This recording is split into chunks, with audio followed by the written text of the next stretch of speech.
cara reward diri yang paling bagus dan paling menguntungkan. Kalau tuan-puan kerja makan gaji, tengok video ni betul-betul, tengok video ni sampai habis dan jangan lupa save untuk rujukan akan datang. Yang pertama, cara reward diri yang paling bagus adalah dengan kita menyimpan. Sebagai contoh, kalau gaji kita RM1,000, kita hanya perlu menyimpan 10% daripada gaji kita. Ini adalah cara yang paling bagus untuk reward diri. Tapi kalau tuan-puan boleh up lagi 3 hingga 50%, ini memang sangat-sangat bagus lah. Yang kedua, cara reward diri yang paling bagus lagi adalah dengan kita tukarkan nilai duit RM100 kita ni kepada simpanan emas. Ataupun kita menyimpan emas 1 gram 1 bulan.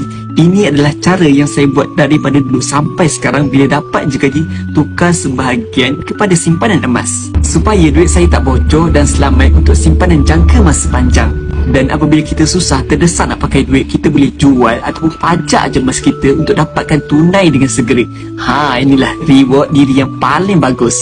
Yang ketiga, reward diri yang paling bagus adalah bila dapat je gaji, simpan dulu baru belanja.